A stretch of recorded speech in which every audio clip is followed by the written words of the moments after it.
looking for as per freedom have the ability to, push themselves beyond, push themselves to, they are very willing to take risks, they're willing to, execute taxes, they are willing to go, far to secure their state. These are what the state is being doing. You have not been doing enough within your territory, your state, and your country, especially in your country. When you are already people a then you are part of a country. Then from this country, you must work exceedingly hand in hand with your government executive to ensure that you capture your country. If I capture my country, you capture your country. We have captured our state. We are doing what we're doing, even if it's underground. I appreciate. I hope you get my point. I appreciate the government of Biafra in homeland what they're doing. But if you have not been supportive, if your Biafraness is as all on your mouth, and you're not making any intellectual contribution, you're not making any move to support this, then about the 2nd of December, it's not for you. So the 2nd of December, as I will round up really soon, it's a very, very special day that Biafran people are going to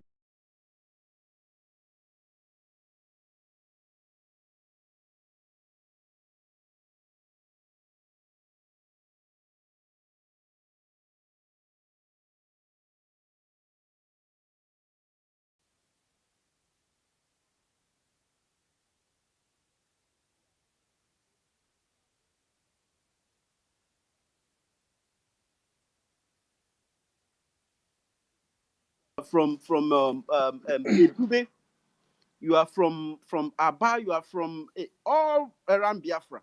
You have a responsibility to ensure that 2nd of December will actually be very, very historic, because the liberation starts from the family level. I yield my mic, Marvelous. Thank you very much. Our co-host, carry on. Our co-host, are you there? Marvelous, I thought you wanted to say something. I wasn't finished before, but Yeah, carry on with what you were saying. okay. Let me carry on. And please be very brief so we can give Tech Guy an opportunity as well. And we have other people. Charles Oji. Charles Oji seems to be one of our elders. So let's be very brief so we can get to him I as know well. Charles. He's my man too. Yes. Let me just make it brief. I was going to say that liberation starts from family level, because if you have tested a good life overseas, your family deserve also the same. If you are in you have been, your eyes have been opened, you need to help to open the eyes of your family, so that we will not leave anybody behind. Liberate your state, support your state government. That way you have supported the prime minister, that way you have supported the government in exile, and that way you make the work much more easier. We are looking out in our society, we are looking for people who are willing to pay sacrifices, people who are willing to execute tax, people who are willing to go there and get job done. We are looking for these individuals, and you are on the right path of history, because you will be celebrated after this job is done. The government understands how risky the things you are doing out there is, and that is why they trust that you are the best that we can ever have at this point. So my appeal to you, like Freedom said before, you don't have to be afraid. We are not going to be afraid. We will do our job and do our best and ensure that Biafra land is liberated. We are not going to be in one place to liberate ourselves. And the government understands this pretty well. That is why the state government, the de facto government is being established. And Some of you, of course, you coming online, you are going to places, you are making statements, but we need you to do more. Do you know your country? Do you know your state? Maybe, so for example, you are from Delta State. In Delta State, there are almost about 4 Biafran states, very strong states. Some of you doesn't know where you are, where, especially those from Delta. They don't know where their state is. You have to find your state. You have to figure out a way to assist your country and assist your government, assist all the government agencies that are working within your state, because 2nd of December is not just going to come like a miracle. Of course, it will come like a miracle, but it is going to take your undying efforts. I leave it here because of Hans. Thank you. Tech guy, sorry for taking much of your time. All right, thank you very much. Our co-host, are you there? Yeah, yeah, All yeah, right, yeah, let's yeah. carry on. My brother Laskobu, thank you so much. Um, thank you so much. You know, one thing, one thing about this freedom is that so many people are waiting for it to happen before they join. But it will be a shock and a shame to them that Biafran are taking note of whatever that is happening. For those that voted, everything is being documented. So let us bear that in Hello? mind. Yeah, Who is tech guy that? was here earlier. I don't know. He's not here again. I think we should give opportunity to Charles Oji as well. Okay, all right. Can you hear me, Yeah, I can Marvelous? hear you. I can hear you. All right, all right. Please, say guy, please send invite again. Yeah. So while waiting for him, let's go to Mimi Venture. Yeah. Thank you. Yeah, good morning. Good morning, everyone. I hope I'm being heard. Yeah, we can hear you loud and clear. Okay. Thank you. Thank our. Mimi's venture. I think Charles Oji raised his hands first, or I don't know. Would you please permit him to speak first? Sorry to cut you No short. problem. I didn't see that. I didn't see that. Okay. Yeah, Mr. Charles, you can Hello, go. Thank you. hello, my people. Good morning to everybody. Good morning. You're my guy. I've been following you, and we are all soldiers of Biafrans, and we are doing work to actualize our dream and our ordained mission from Chukwuka Abiyama. I thank all of you, Dre's, Indaboski. You always give them Indaboskali.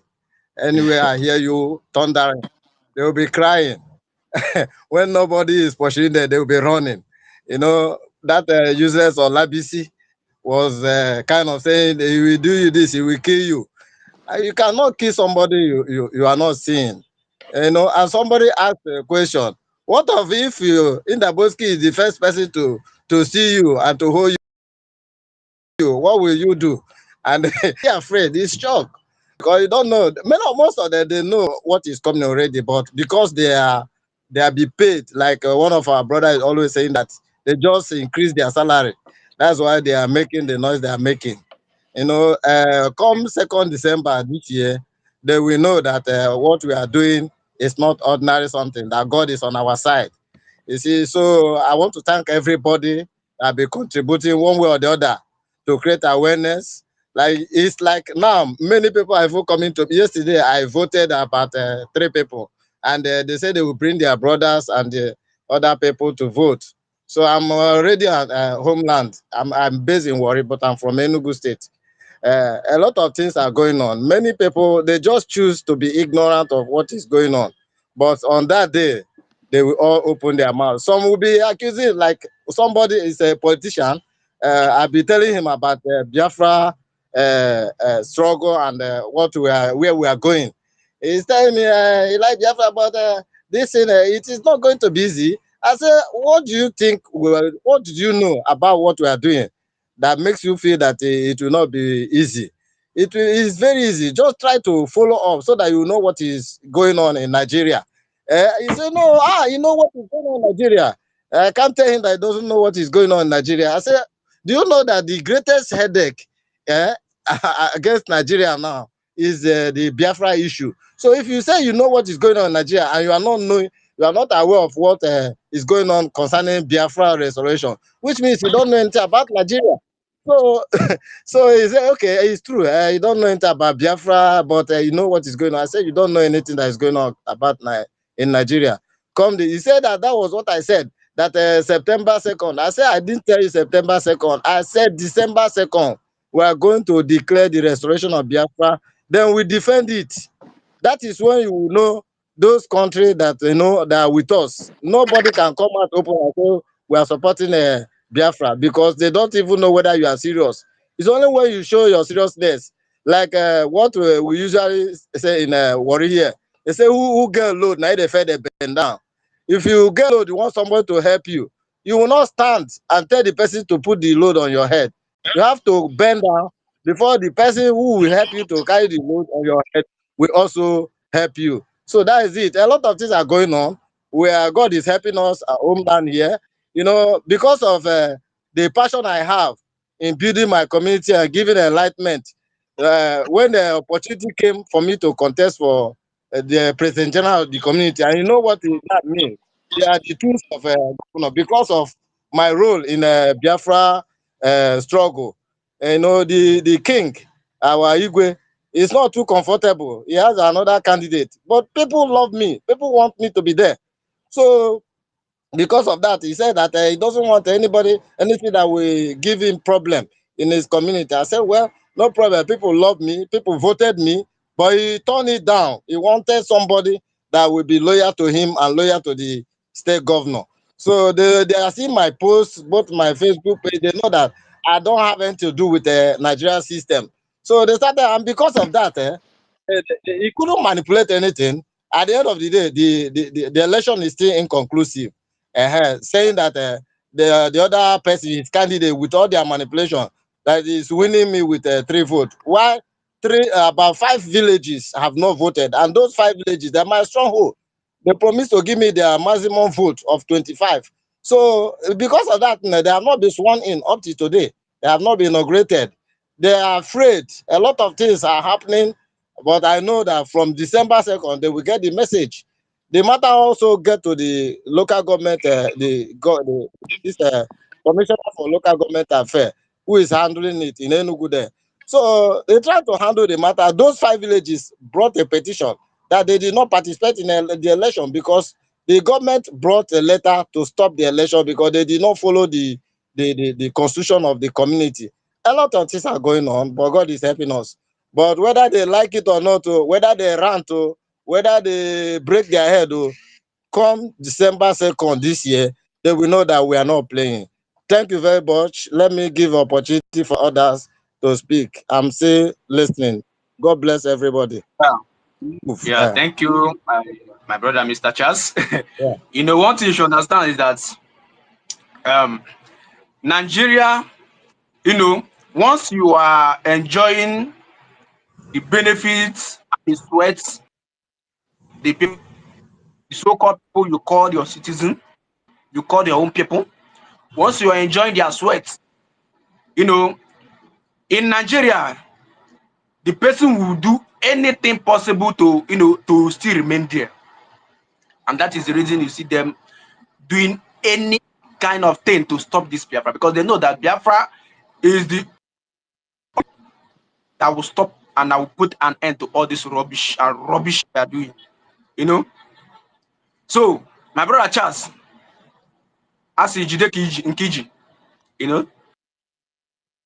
is rest assured that we are moving to our promised land. That is Biafra. So December is a sacrosanct. More are still coming. We are many more propaganda and many more of these idiots, Olabiusi. Many of them are still coming. But we should be strong, like our prime minister used to say. We should keep, you know.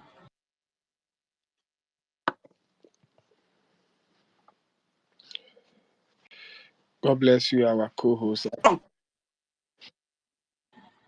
We move to Our I call this co-host, it place. seems like your network is disturbing as well. Thank you very much for that, our co-host. You know, we have so much people here who want to speak, and Mimi's Venture was already speaking before our elder Charles. Yeah. I think we should move on to Mimi's Venture now. Let's hear what you have to Sorry, tell us sir. about. Boss, please, you can take me down. I'm going to church right now. It's Please. Mm. Okay, thank you, Marvelous. Thank you, host. That's the first time I'm seeing him hosting, and even Marvelous this is one my hosting. We thank everyone that is here, presently here this morning. You know, uh,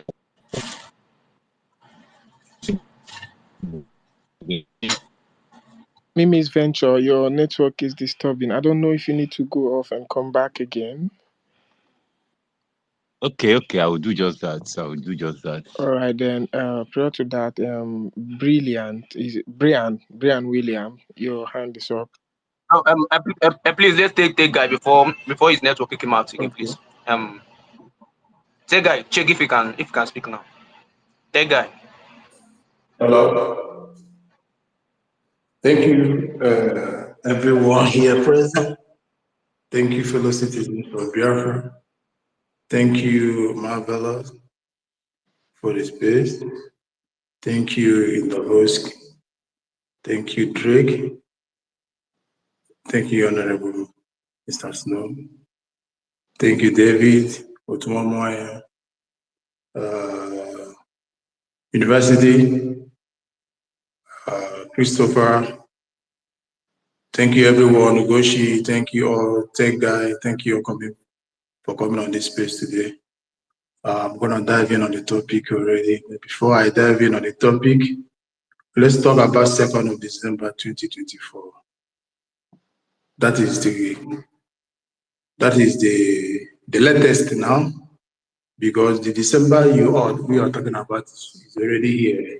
It's no longer fast approaching. It wasn't when we were in November. It's already here. That is why we can see whatever that is happening in the zoo now. The zoo are fast forwarding, trying to meet who needs to be met in order to buy time or buy them on their side.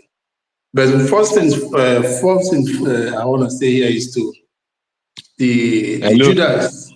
Judas Iscariot, those that sold our MNK, our leader, to the hands of the zoo, that led to his extradition and kidnapping.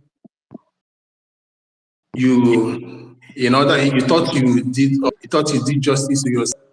You did us well. You did us a very good job, because you fast forwarded the coming of the restoration of Biafra, and you made the Biafra, you made the struggle no longer to be a struggle anymore. You made it to be a government, and you helped us to remove moles like you that has been the parasite on MNK, sucking him down, drawing him down, stopping him from forging ahead. So I must thank you, including the Caro White, Uchechi, a host of you, POS, whatever you, whoever along. You guys really made us. You guys really waking the spirit up. You guys really brought men that were born for this. You guys really brought fighters, because without your stupidity and your covetousness, which is greed and envy, wickedness that was born in your, that are flowing in your bone marrow, people will be in this Biafra struggle now, would have been looking to have another 10, 12 years ahead. Your stupidity have given face to this. It has redirected us from struggle to liberation, and to the point of having government and everything set aside. So this is what it is.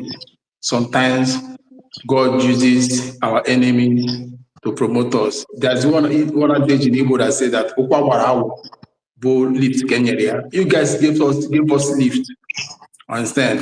You guys really give God sleep. Thank you. Just like the way that happened to our brother, the same thing that happened to our brother Yeshua. Yeshua, when Judas sold him out, Judas thought that it was the end. But Yeshua made the name from there and he resurrected. Judas, what did Judas do? Judas went by the side and started crying. The cry that will come after December 2nd, that is the cry you guys are going to cry. Because the reality will be down on every one of you that a great mistake you guys have made. And this time around, this mistake will follow you to the grave because it will be us and you. And we will see you every day of our life. The judgment that awaits you is something that cannot be compared. So that is what it is. Thank you. Thank you for your stupidity. And to follow Marvelous, I heard when you say that they thought your Biafrans have paid you. Let me tell you, Marvelous, they don't pay an empty score. They don't choose an empty score to lead a society organization or to work for. So if they tell you that you are being paid, yes, you are being paid. All of us here are being paid. We are paid spiritually. We are reformed spiritually, and that is the payment we got. Understand? That is why we are here today. Understand? We all have received the hegemony spiritually, and it's in us, answering and working in us. The blood flow in us. That is the payment we got. The spiritual payment, the fighting payment. So whoever that is talking can go to hell and talk. If you're not doing something that is tangible, something that is very vivid, you will never be having an attack. I came in here to speak. I raised up my hand to speak. Mike was not given to me already. They blocked me from space. I have to go back and retrieve the space. They know what it's going to be, but we don't care. We're not detailed. We're not perturbed. We'll move ahead. Bring me down 500 times. I will restore my space 1,000 times. So Biafra, what we are facing on December 2nd is first mental.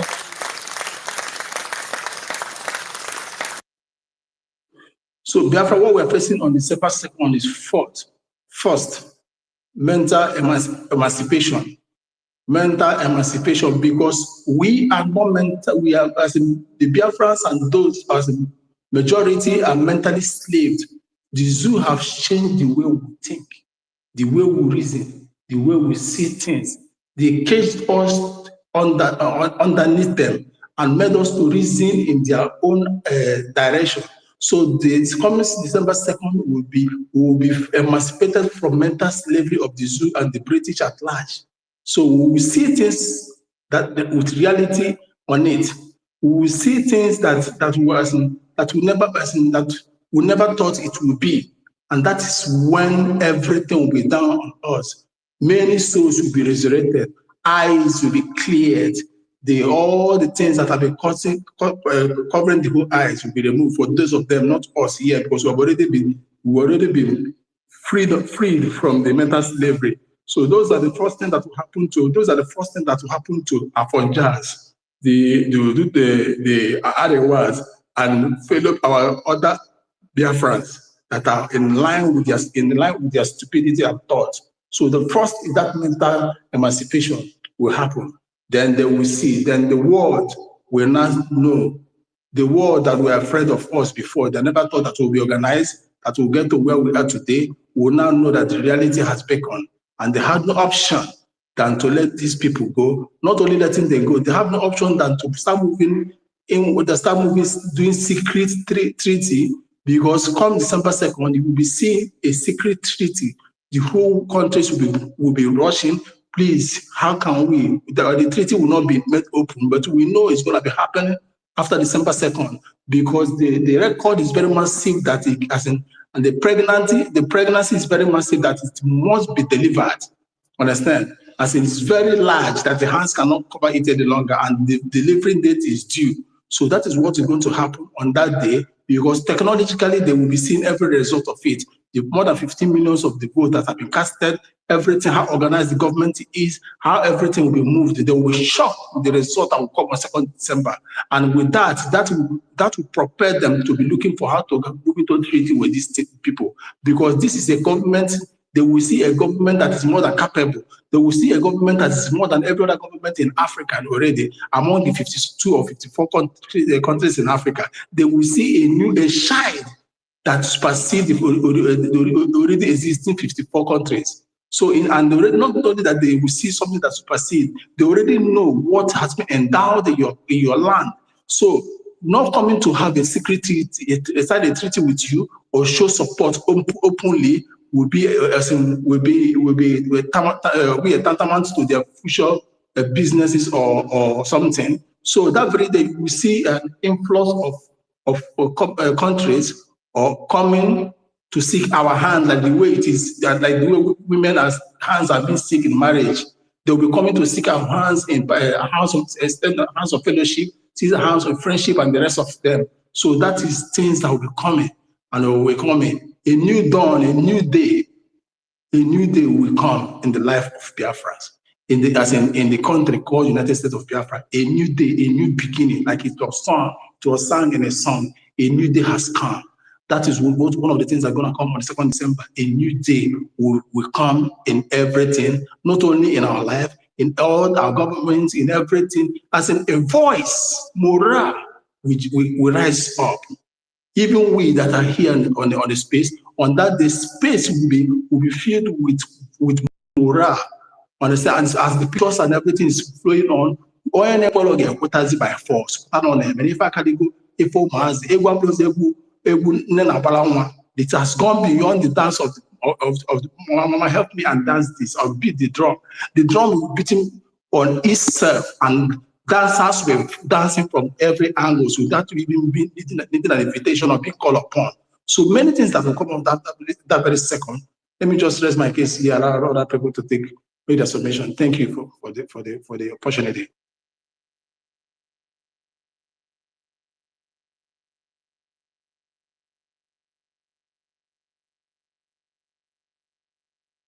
Are you guys there, co-host and host? I can't hear anybody. Can you hear? Is anyone talking? I can hear you. I can hear you. I don't know. The host and the co-host are not talking. They have gone. They have gone inside. Okay, take up the mic now since that. Okay. Kama Israel, I greet you. If you can hear me, please, please just thumbs up. Let's know if we're having technical issues. Yeah, I can hear you very, very well. I Clearly. can hear you very well. Oh, okay. That means Mr. Marvelous. Greetings from here in Daboski.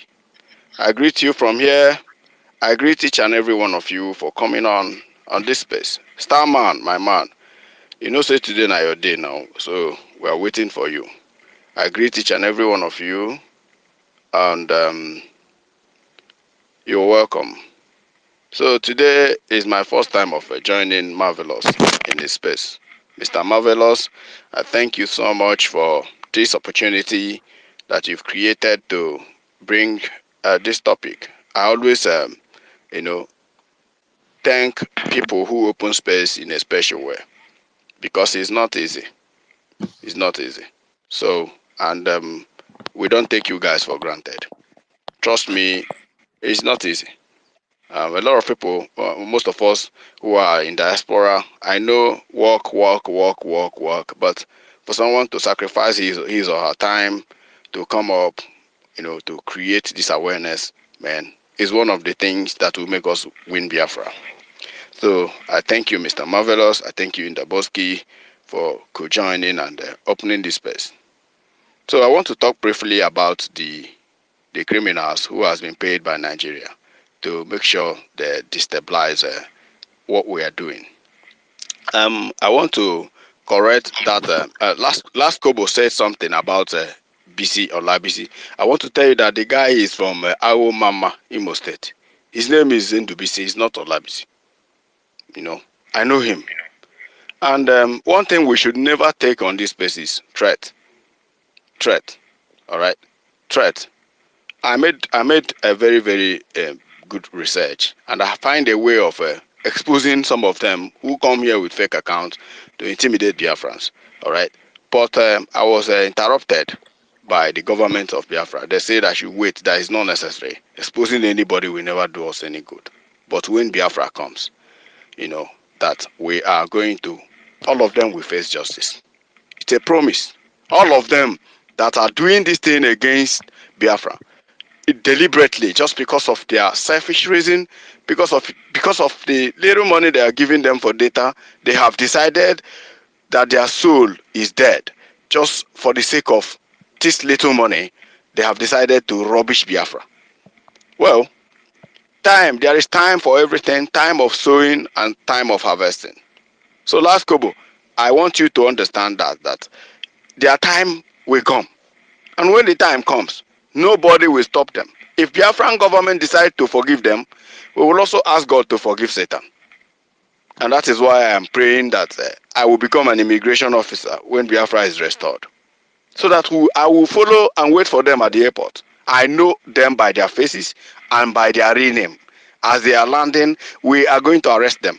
If government is not going to do anything concerning these criminals, we will take it up with the government until justice is, because I am telling you, what these guys are doing is more evil than even the politicians in Nigeria.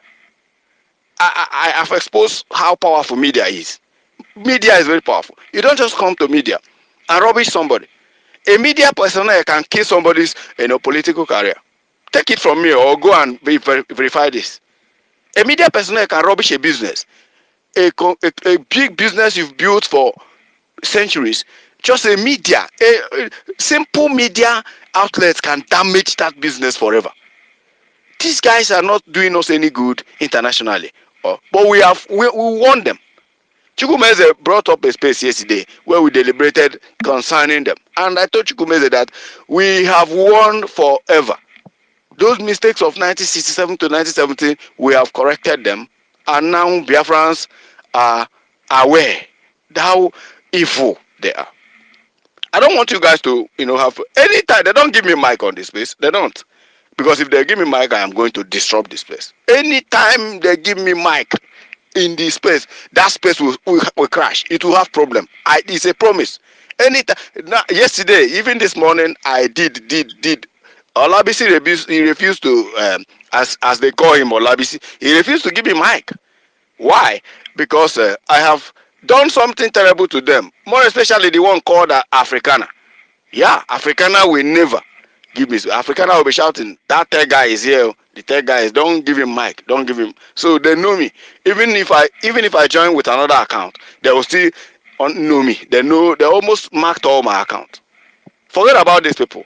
Their own payback is going to be one more brutal than Nigerian politicians that paid them to do this nonsense. So let's not talk about them. Let's talk about the topic of the day. Their case. We only have power to counter them. Whatever they are doing, if they host space, one of us should pick up space and host. When they are talking, and of course, truth stands the best of time. Because when you come here and you hear the truth, if you are a good person, you will know that this is where you belong, not there. Because what they do is, yab and curse each other, cause troubles, laugh, and do love. Sometimes they are making love on the space. And they will target Igbo, what nonsense, you know? So let's not talk about they are criminals, and we will treat them like criminals when the time comes. I know all of them. All of them from A to Z, I know all of them. All of them. Starkman told me to investigate one that is called Governor. I know him. I know everything about him. But time has not come. Let us not rush so that we wouldn't, have issue with, what we are doing. This is a distraction. They are paid to do this. All right. We are volunteers. That's the difference. We are willing to die here, but they are not. They are not volunteers. They are paid to do the job. The moment the paymaster stop paying them, you will not see them there again. That's how evil they are. Mazi Tech guy, you are boiling. You are boiling. The thing is this: we really wouldn't like to, talk about them, thereby giving them credit or making them feel relevant whatsoever.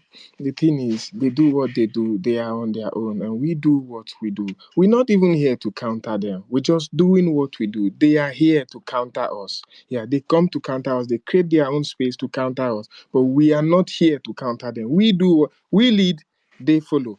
Now, the case we have on ground now, the reason for this space is this.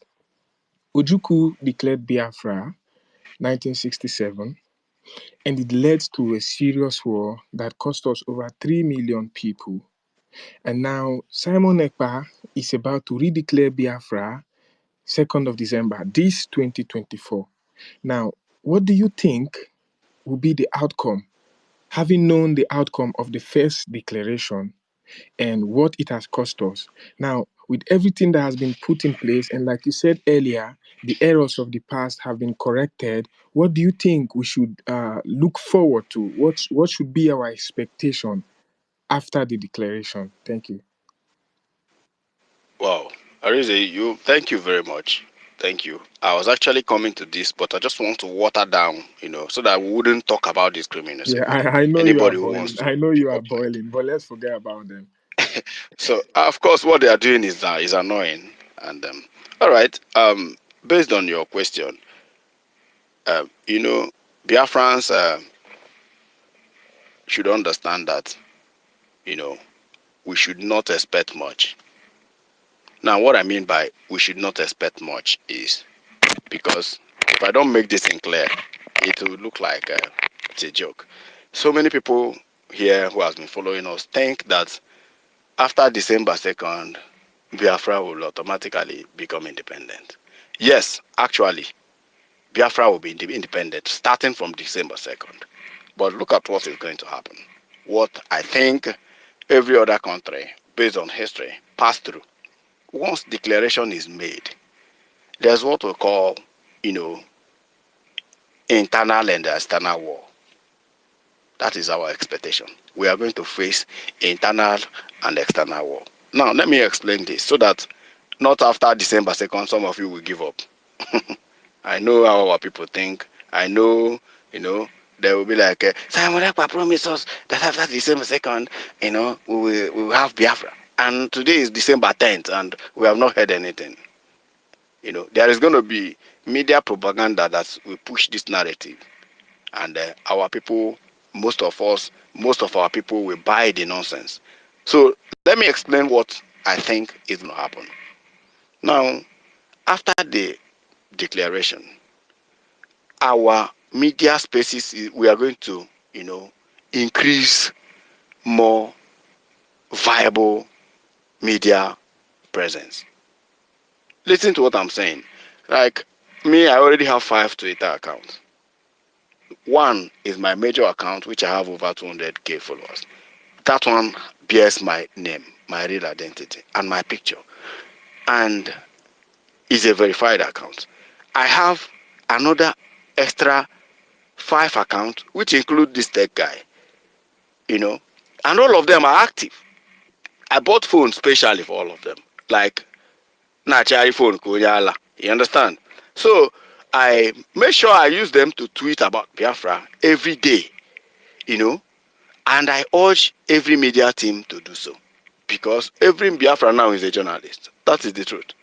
We are going to change and face this media war as soon as this declaration is done.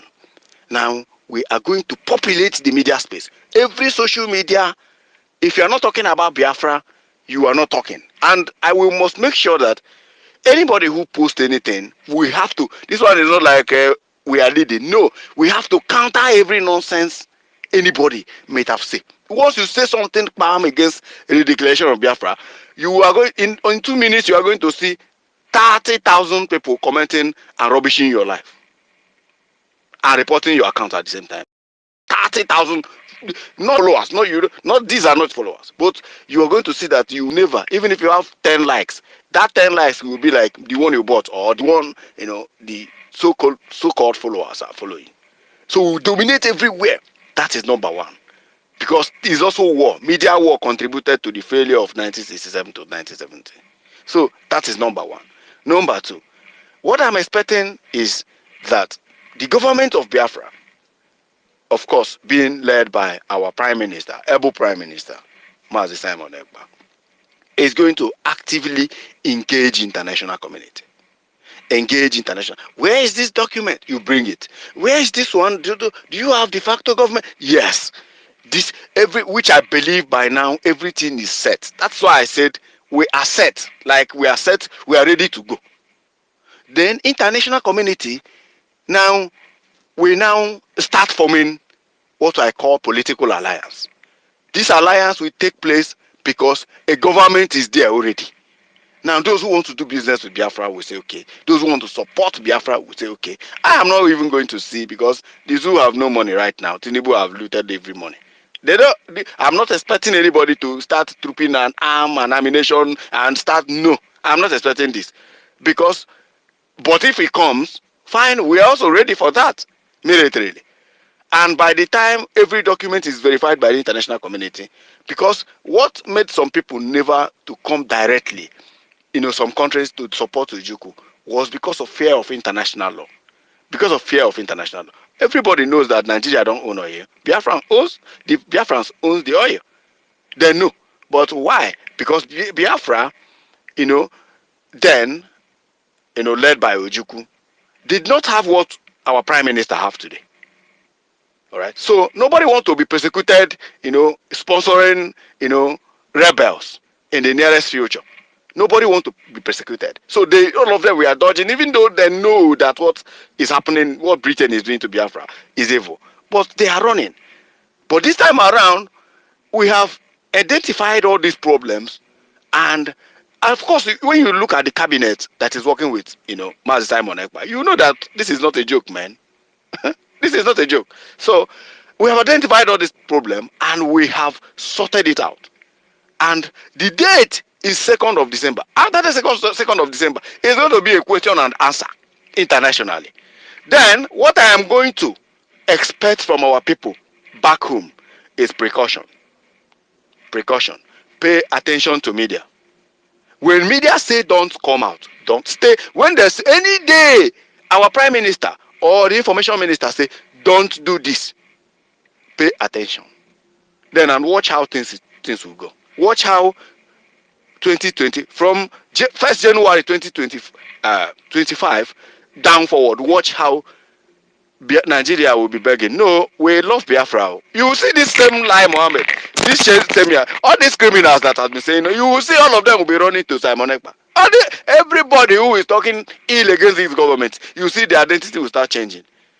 This evil men. We love Biafra, but we weren't sure on how to go about it, and all of us are Biafra.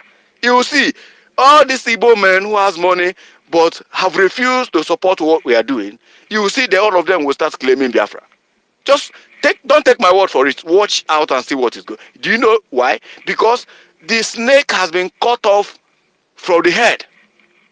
So nowhere again. The snake, the head of the snake is off. And they have nowhere to run to. You don't have any choice than to accept that this is the reality. Before the end of 2025, everything gathered you. And there will be stability. Those countries who refuse to recognize Biafra will start, deliberating it in their parliament. And you see more recognition, more recognition, more recognition. So I don't want you guys to start thinking that after December 2nd, boom, we are going home. Of course, we are going home. Yeah, but it's going to take this process that I just reviewed now. So that's my, what I think about it. Thank you very much, Tech Guy. Thank you. You have really hit the point. You really did say a lot. One thing I will take to note is you said, which is also factual, Simon Ekpa has everything Ojukwu didn't have. We are not faulting Ojukwu. We are not saying he didn't do it right, but we are saying everything Ojukwu didn't have. Ojukwu didn't have a military down already before declaring. Of course, Ojukwu wasn't expecting any war. Ojukwu declared Biafra expecting that Nigeria will come to it because already the Abori Declaration, which Ojukwu stood by, was a round table discussion which Nigeria changed their mind on. And then Ojukwu was expecting, okay, since you guys have chosen yours, I choose to do mine too. He was expecting, okay, they call some a few countries and we come to a round table and discuss. But being animals that they are, Nigerians, I mean, and the Nigeria government, they came to war, which cost us so many. Now, Ojukwu wasn't prepared, but Simon Ekpa is not only prepared to start this, but also prepared to finish it. I love everything you said. Thank you very much. There is a lot to be said. I know you just summed it all up in this little that you have said. We have so many other people out waiting. Our co-host, who is the next? Thank you very Yeah, much. thank you. Bless you. Our co-host, are you there? Our co-host, are you quiet? Okay, let's go with Elohim. I don't know if you are next in line, but whoever is next in line, please bear with us. Our co-host is quiet. So Elohim, unmute. Is it Evhim? Evhim. Yeah, please unmute and let's hear from you.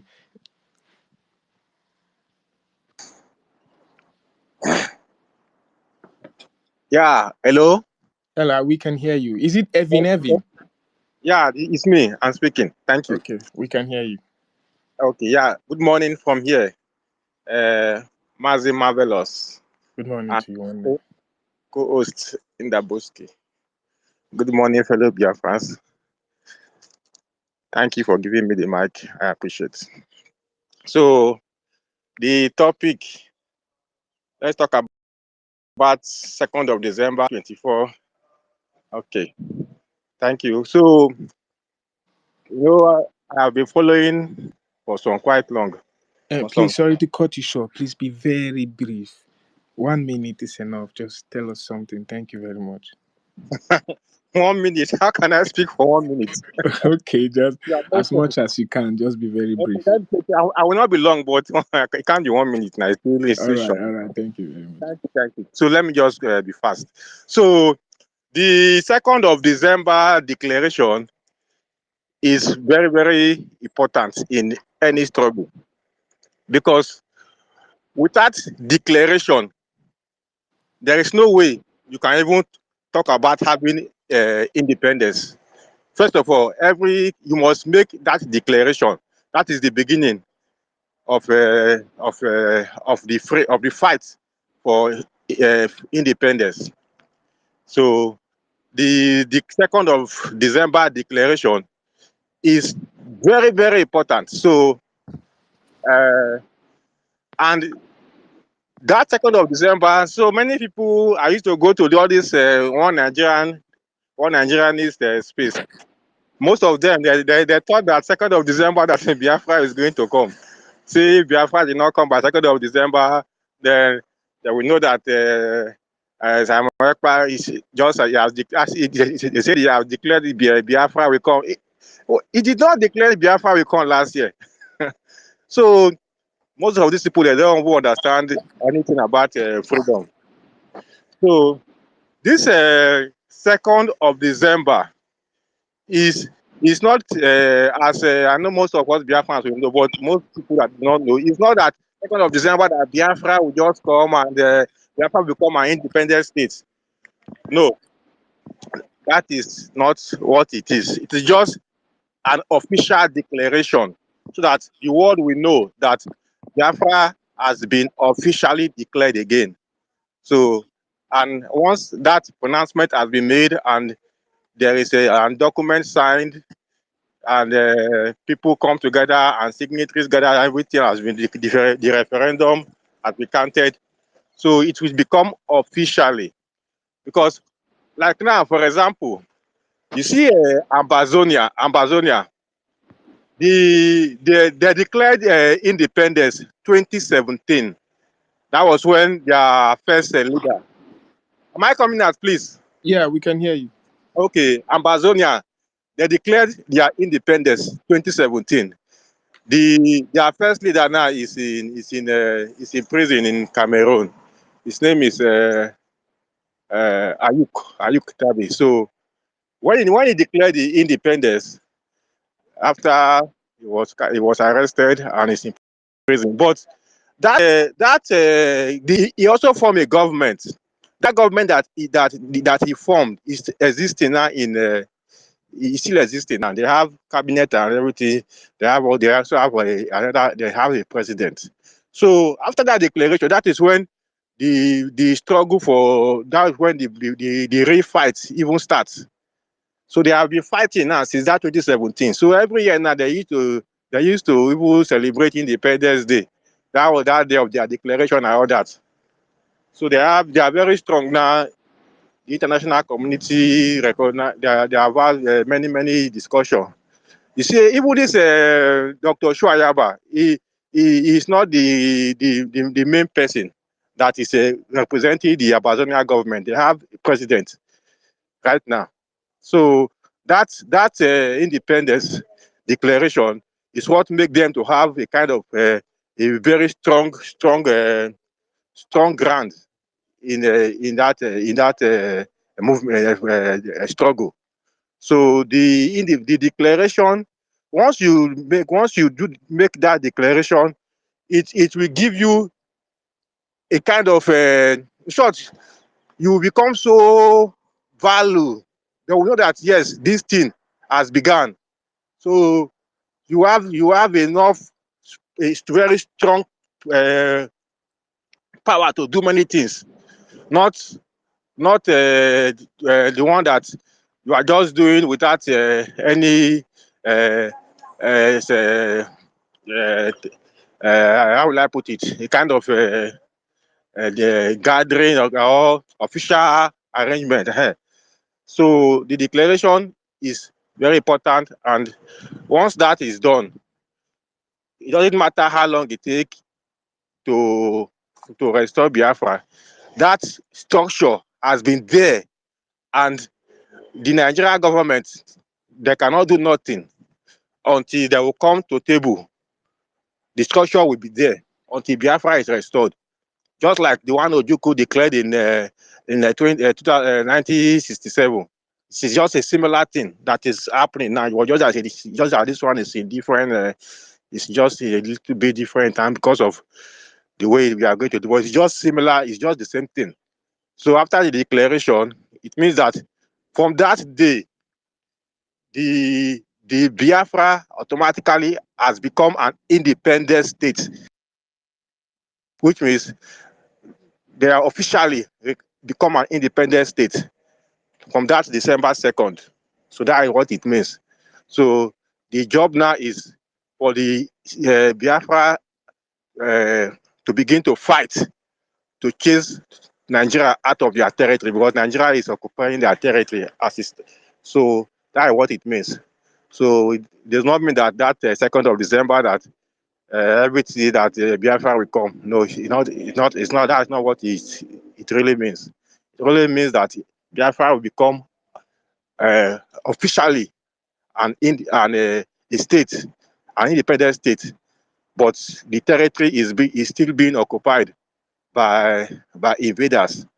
So it is the job of the government now of Biafra to chase the invaders out of their territory, and it will be officially. So you can be able to defend Biafra. The government of Biafra can be able to stand any part of the world and defend any action that they take against the Nigerian government. So that is it. Thank you. Thank you very much, one. Thank you. Um, that was very lovely. We have Mazi Alvin. Your hand have been up for a while now. Please make it very, very brief. We have other people who are online. Please unmute yourself and tell us.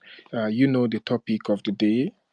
We all know the impact of Ojuku's declaration, and now Simon Ekpa's declaration is forthcoming, 2nd of December, this 2024. What do you think will be the outcome of this declaration? What should we look forward to? What should we expect? To a lot of people who are, misunderstanding it, and a lot of people who are anticipating a lot, even more than expected. What do you have to tell us about it, Mazi Avim?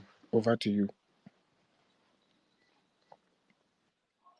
Good morning, Mazi. Good morning, one name. I want to greet everybody here that has been speaking for the past 1 hour, and I've been here listening to everybody. And I like the topic anyway.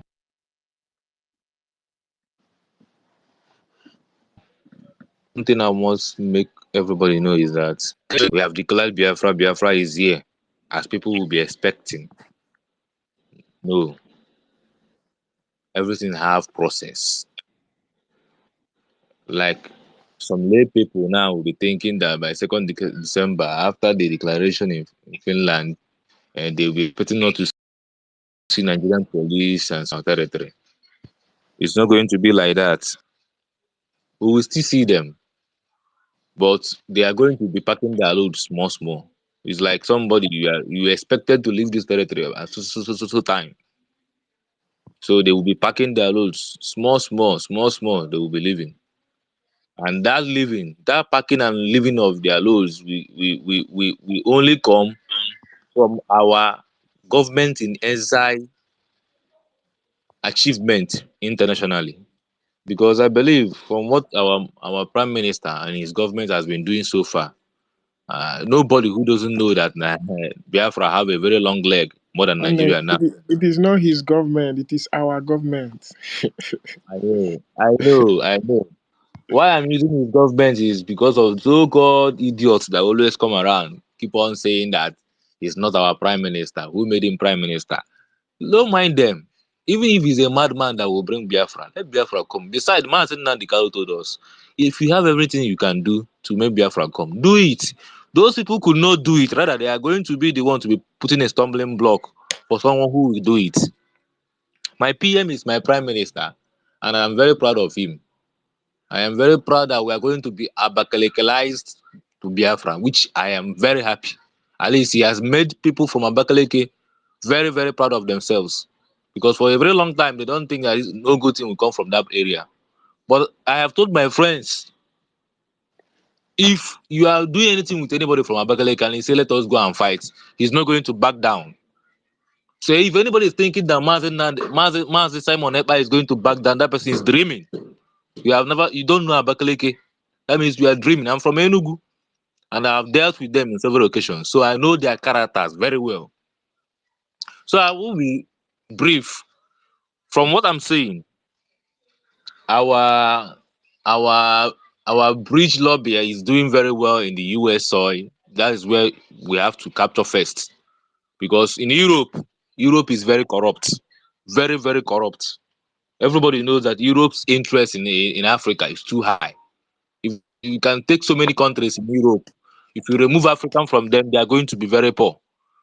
So what our prime minister is working at is to make sure that he captures those countries that doesn't have any interest much in Africa for them to be survive. There are many countries that cannot survive without Africa, and those countries are mainly in Europe. But you see, when our prime minister said that Finland is going to be the mediator between the discussion between Nigeria and Biafra, people thought he was stupid. But why he said that was because if you look very well, Finland is the only country in Europe that doesn't have any single interest in Africa. Check them very well. Did you see or hear say Finland do this or they are taking these people's this thing? No, they don't have anything interesting in Africa. Nothing. But you talk about every other giant of Europe. Every one of them have one big thing that interested in African soil. That is why this Biafra of a thing, when you discuss about it in the European Union, they all of them get up and leave. Which Martin Nanikau said far back then, as of 2016, as of 2017, after he came, he said that whenever you discuss Biafra in the Parliament of Europe, they get up and they leave because they don't want to pour Gary for another person because that person will still equally pour Gary for their own. So they don't want to spoil my own and not go spoil your own. That's what they are doing in the European Parliament. If you watch very well, you see France have interest, this one have interest. Now, if you want to, France will not wake up to go and destroy British interest, so that British will not get up and go and destroy France interest. So this is the game. But if you look towards the American side, if we can be able, the way our lobby is working, if they can be able to succeed in penetrating the Congress and the senators in US, that is the game is over. Because from what I'm seeing now, we are having a green light. There is light at the end of the tunnel. And that declaration is going to give more group of countries who are having interest to openly come out and support us without any delay. Because Biafra is the light of Africa. And every good country who supports a very good democratic republic in Africa will always work to share friendship with Biafra, which is the light of Africa. So back here in Africa, in Nigeria here, I know they are going to fight us. We will fight them back. There was one mistake that Ojukwu made during the Civil War. He went for a conventional war, which was the mistake. It's a very big mistake, because when we go for conventional war, they have more weapons more than us. They are going to win us. They can decide to bomb everywhere. If you see what is happening in Israel and Lebanon now, Israel goes on the air, finish everywhere. They cannot try to go through the land because they know that those Lebanon soldiers, those Hamas, those Hezbollahs, they have more die-hard soldiers more than their own, the Israeli younger soldiers. So when you are fighting with somebody who is willing to die, expect that he's going to go down with you too. So that's it. So here, our PM and our Mazen Nandikao, our internal, our leader Mazen Nandikao has made that mistake. They have corrected the mistake already by going for a guerrilla tactics.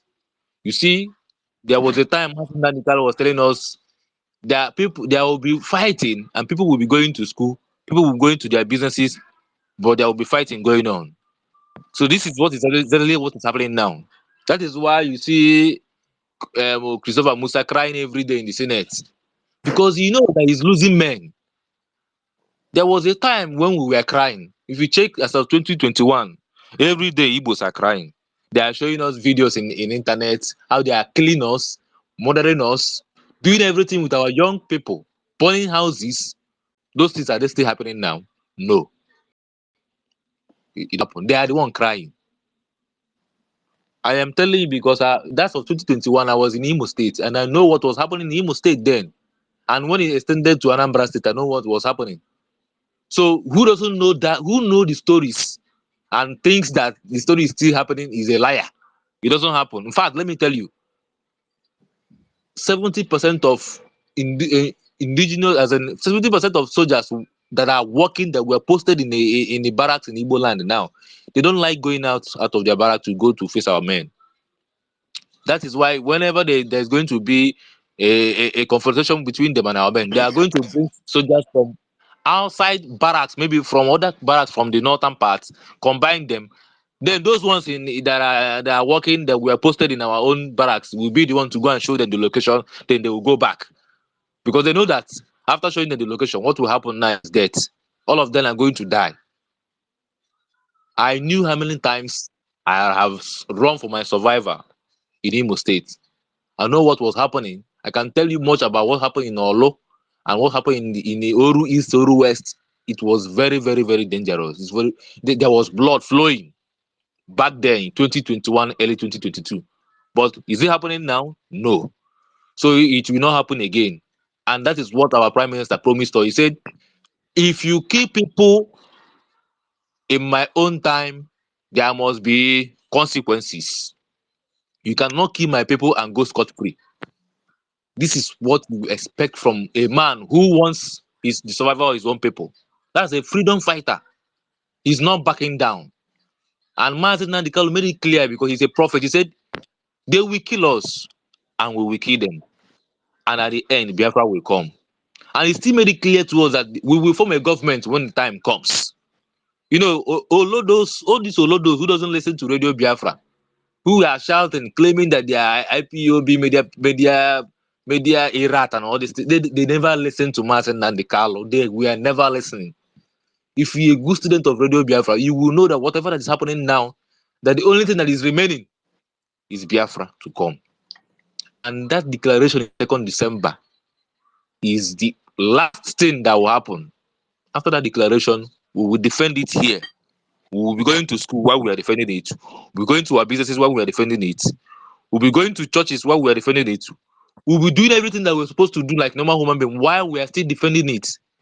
They will come the way Martin and the said. They said, I will draw their armies to the east and now they will die. Their blood will water the ground of Biafra, and they will have no home to go back to.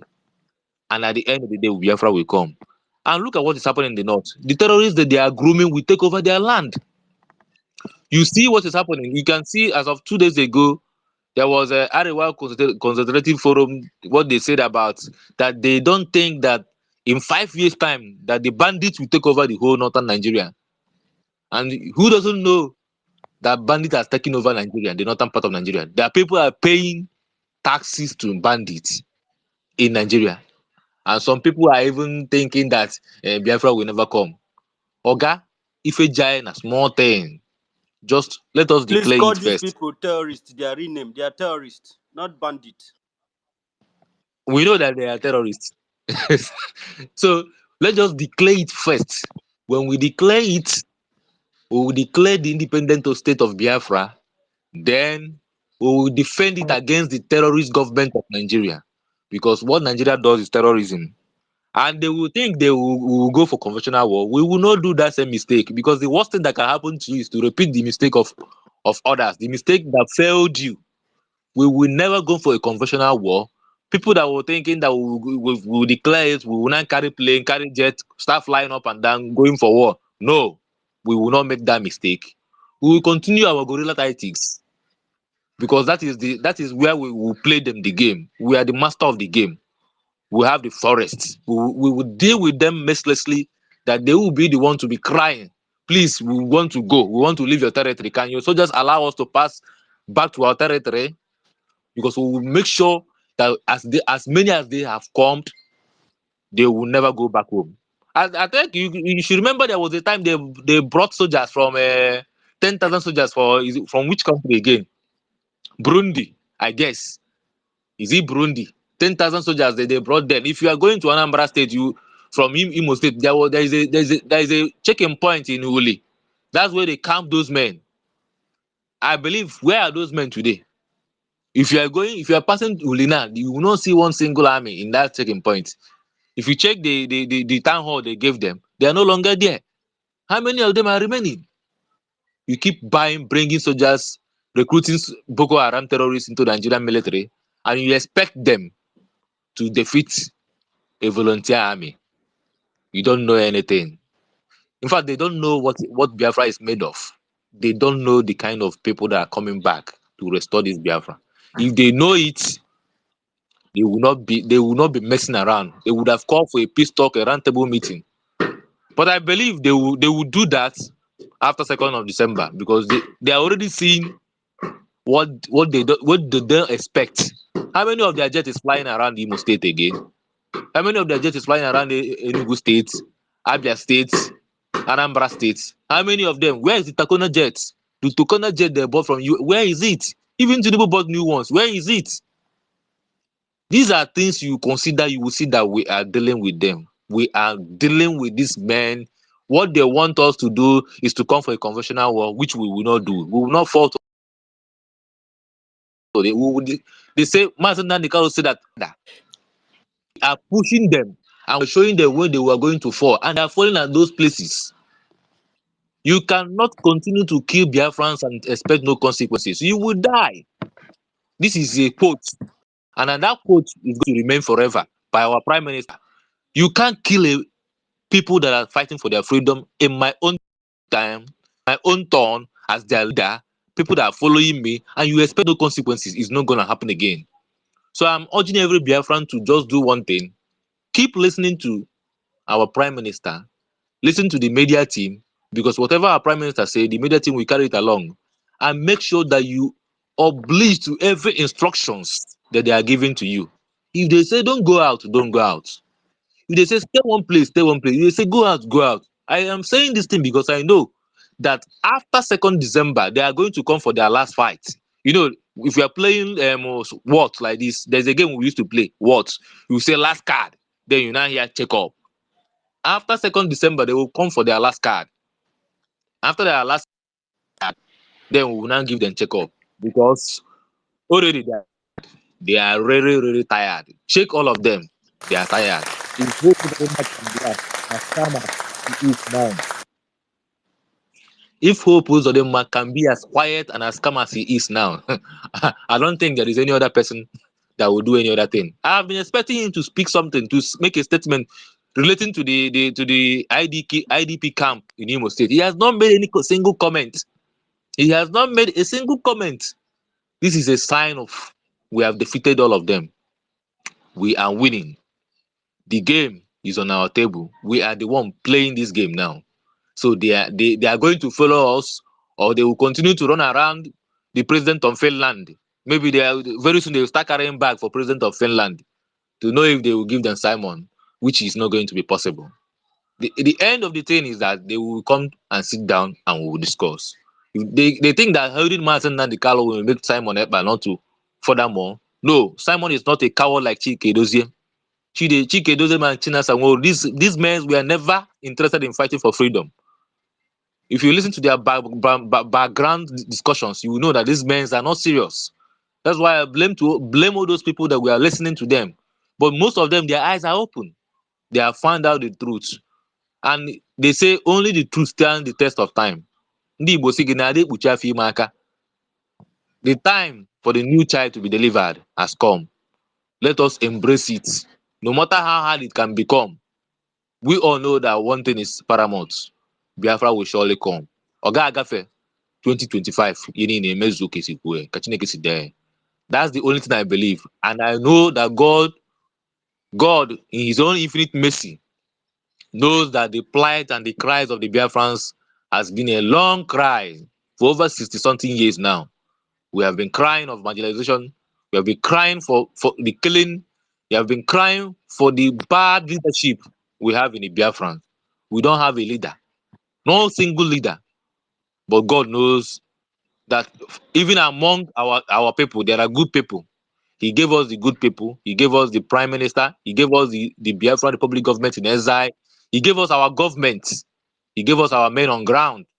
And I think every one of us who has been supporting right from the beginning, I say, Chukwu Okike Abiyama, continue to bless us, protect us, lead us, and give us wisdom to always win our war forever and ever in the mighty name of Chukwu Okike Abiyama.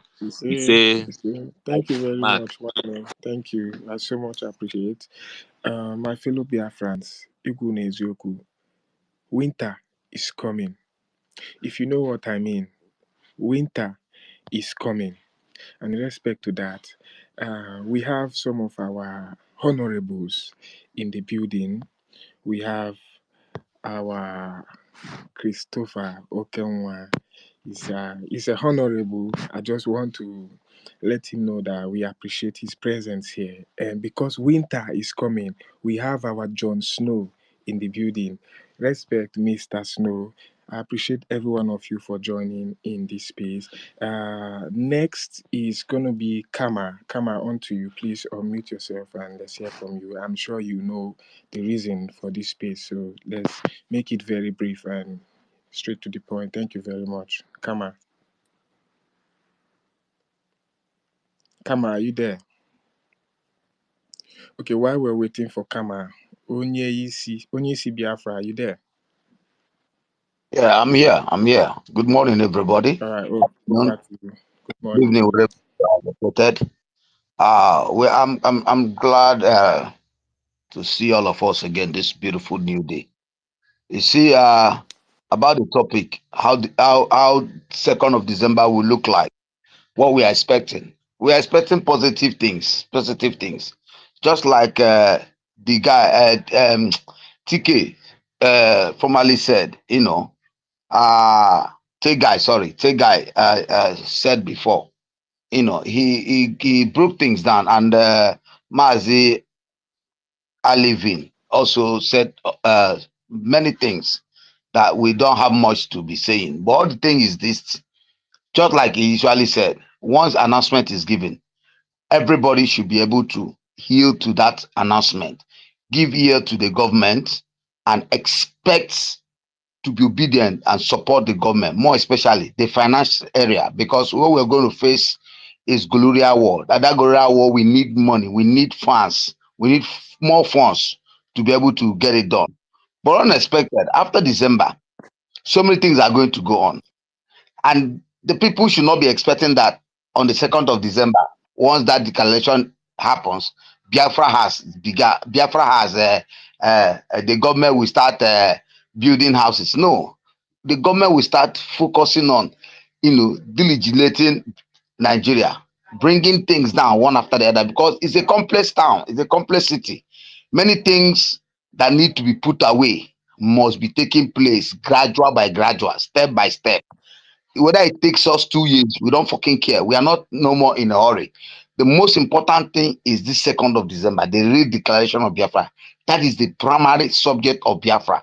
Once it is real declared, we are free. We know that now we can follow them bomber to bomber. Our men can come out and do their job. Our men can come out and do anything that is expected of them. Because right now, that is the only thing that is holding us back. But once it's real declared, that is why, like my brother said, these people, if they listen to Mazen Namdekalo, he has already foresaid all these things. And what we are having now is what has been already said. That's why we are not anyhow afraid of anything. We are not marveled, and we know that what our prime minister is doing is following the right step. And that right step is why we are backing him up, following him bomber to bomber. All we need now is, asking God for the grace at this dying minute, because we are in a dying minute. Like my brother said, we are in the dying minute, a car to be checked. And that car, we must check it appropriately. We must watch it clearly so that we don't make mistakes. And those mistakes are dealing with the media. That is our major problem now. We're going to deal with the media. All hands must be on deck on media. Anywhere we see anything, we counter it. Anywhere we need to repost, we repost. Anywhere we need to retweet, we retweet. It must be important. We focus on media. The ground men or men on work will do their job. We know that very well. God has given them wisdom to trade on that. And so I will know that Nigeria can't do any other thing. What they need to do is start shouting, paying some useless, hungry dogs, opportunists to come on space and rant. They can only rant, and we're going to follow them. Once they rant, we give them bomber to bomber. This time around, it's not a peace talk. We're not going to be lenient with anybody on space. We're not going to be lenient. We're going to be just like Israel Prime Minister just said to them, you kill my people, I'll come back to you. He doesn't care who support them, who doesn't support them. He can't stay there and see Israel die. He must revenge. So my prime minister cannot sit down there and see his people die. You must revenge. And we are 100% in support of it. Once the people are in support of you, we don't care what any other person says, because we are the one wearing the shoe. You can't be killing us and go stop free. So that's just what I want to contribute this morning. I want to say congrats to everybody. Kudos to the media teams. We are winning the game and we'll continue winning. They're tired. We'll expect them to come. Let them bring out topics. We'll visit them on their media. If they give us the space, we'll distract it. Just the way they used to do it. We'll come to their space. This time around, I wasn't interested going to their space, but this time I'll be going to their space.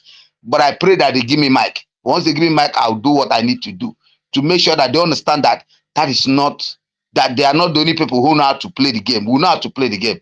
Thank you very much. I wish all of you the grace of Elohim to continue to be with us. Thank you.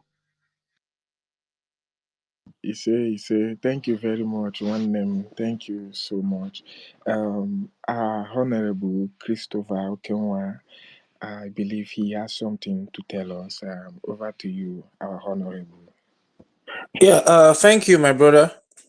I greet you, Marvelous. Thank you for the space. In fact, when I got up this morning, I looked the co-host, I said, oh boy, this space, we mind go green me talk for this kind of space. So with all these strong men, all these strong men will be co-host and co-host. But yeah, shout out to you. Greetings, every Biafran here. Amazing people. I actually came up to not talk too much, but also just to create the awareness by posting those things on the JT.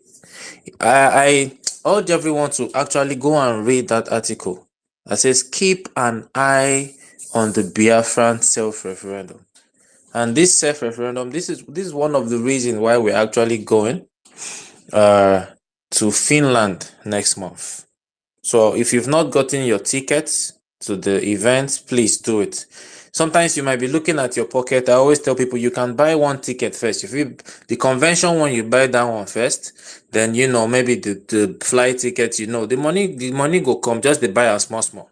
Whatever you can do, get there, because we're gonna sign on that declaration, on the declaration itself, the document. This thing where we don't vote, so the whole world go they watch, because the government has invited dignitaries from all over the world, media people, government officials, diplomats from all over the world. Even the Nigeria, although they are barbaric people, but we still gave them that respect. Small say, okay, make una self come see wetin would they do, so that tomorrow nobody will have any excuse and say, okay, they did this, they did not do this. We are going there to count these votes transparently, and we know that majority of the Biafrans want to exit that extermination camp called Nigeria, and we are confident. When we talk about over 50 million votes, the PM does not say over 50 million people votes or whatever. I've said yes. We know that there might be some no votes, but we know that no, it will be like 0.0000000%. So we'll go count people who say yes, we want Biafra. We go count people who say no, we don't want Biafra. So the majority, which we are confident of, is what will now make us say, okay, these millions of Biafrans have decided they want to leave. Then we go say, okay, that is it. Right? Then after that, the diplomatic battle continues. Recognition, recognition, recognition. In this article, the researcher who wrote this, they actually sent people to interview the Nigerian government, and they were a bit adamant. They were citing the China-Taiwan policy, and that China said there's only one China, and they do not want to recognize the Taiwanese government. This Nigeria, una de colo. Have you been to Taiwan? Can you compare what is happening in Taiwan to what to the suffer where our people they suffer for Biafra? That same Taiwan una the jackpot go there. My people, do you know when we say this government and our government made many people here, you are helping Biafrans back home. You are paying their school fees. You are feeding them. You are doing roads in your community. You're already doing the work of a government. Okay? So this government, though, they say as an individual, instead of this, let us take this burden away. We have the resources. We have the capability. We will now do what the government is supposed to do for our people. So it would be unfair for any sane person to think that after this declaration, we will still be doing things anyhow. Just like the PM said, we are very, very, very patient. For us to stand independently as a sovereign state without stress from Nigeria, it can take 1 month after this declaration. It can take 1 year. It can take 10 years. But the most important thing is that Biafra will stand as a sovereign nation sooner rather than later. It does not matter how long. It does not matter how long. And he made something also clear, say, finally, now them go beg us, say, this Biafra self, come carry and go. So make I not hold the mic too much. The hosts, I just wanted to say it is important to do research, read these documents, and get aware and get informed of what is happening, so that nobody will gaslight you and say, the 2nd of December now, and where is the Biafra? No, no, no, no, no. It doesn't work that way. Thank you so much. I yield the mic.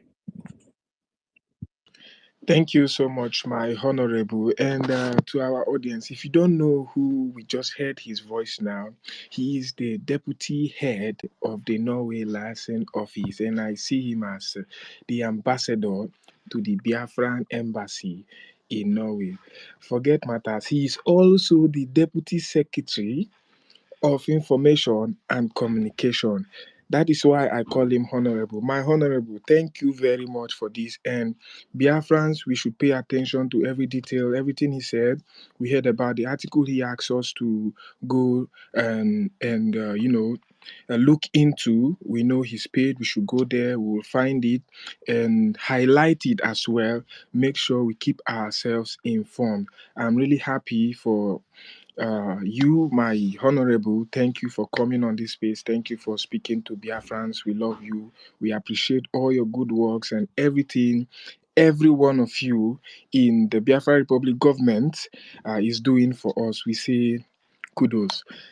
Who else is here? If you have something to say, please raise your hand. Kama, if you're there, unmute yourself and let's hear you. Your hand has been up for a while now. Let's talk about the 2nd of December 2024. Now, in 1967, Ojukwu declared Biafra. And after Ojuku's declaration came a very serious, a severe war that cost us millions of Biafrans, millions of our children, our men, our women. Most of the people, I would say 70% of Biafrans that died during this war were not those that went to carry guns. They didn't die in the battlefront, they didn't die in the war front, they died at home. Some of them died of hunger and starvation. Some of them were invaded right in their homes. In fact, some of them were shouting one Nigeria. We still have some people today shouting one Nigeria. We still have some people saying, we have nothing to do with Biafra. When the time comes, your enemy will not ask you, do you love Biafra or not? They know you are a Biafran. And if you don't support Biafra, you're going to have children tomorrow. They are scared of you. They are scared of your children. They are scared you might change your mind and support Biafra. They are scared your children will come up and say, no, our father is getting it wrong. And your children will change their mind and become diehard, call Biafrans. So in order to stop the voice of your children, in order to quiet them early enough, they end you first. You that is saying, I'm not a Biafran, I'm a Nigerian. We love one Nigeria. Yes, feel free to love one Nigeria, but I must tell you, one Nigeria do not love you. But that's by the way. And to each and every one of us who are, active in this struggle, especially in the media, our men on ground, our defenders, we are proud of you all. We love you all, and we appreciate every one of you. Every one of you who is really putting in effort towards the liberation of Biafra, we say thank you. And to our Prime Minister, Mazi Simon Onepa, I said something about our Prime Minister earlier, which I will want to say again. Now, a lot of people, I even learned that someone offered 2 million naira to anyone who knows our Prime Minister, who can give them a traceable address. Of course, his address is even online. He's in Finland. Yeah, you can go to Finland and go and catch him if you want. But that's by the way. But I want us to know our prime minister is not just anybody like Ojukwu, who had everything to himself. Ojukwu had everything to himself. I must say that again. He could afford anything he wanted to. Ojukwu had his father was one of the richest men of his time. So money was not his problem. So he didn't carry on the struggle for Biafra because of money. He didn't do everything he did. He didn't risk everything he risked because he wanted to get richer. It was a selfless act. He did it not for gain, but because of the passion to liberate our people. And now it ended the way it did. Now, Ojukwu did not run away because I yield. I no longer want to talk about Biafra. But he saw that the Nigerians and all the world, all the countries in the world that supported Nigeria were ready to annihilate us completely. So Ojukwu yielded to give us this opportunity we have today. Because if he didn't, our parents would have been wiped out. There will be no Biafra. There will be no Biafran today. We won't be talking about Biafra. A lot of emphasis have been made towards Egypt, and they say the ancient Egyptians were blacks. But today there is no trace because they were all annihilated, and some of them deserted the land never to come back, never to return. This would have been our case. But Ojukwu gave us this opportunity. That is why I have never fought and will never fault Ojukwu for whatever decision he took. And now it came to the case of Mazi Nnamdi Kanu. Mazi Nnamdi Kanu, was a prince and is next in line to be a king. If he comes out today and say, okay, I want to drop this Biafra thing, I want to go back to my kingship, he goes back and he is still a ruler. He is still wealthy, he's still rich, he's still got all the connection he needs. He can still be happy without Biafra. But it is about you and me who have nobody, the children of nobody.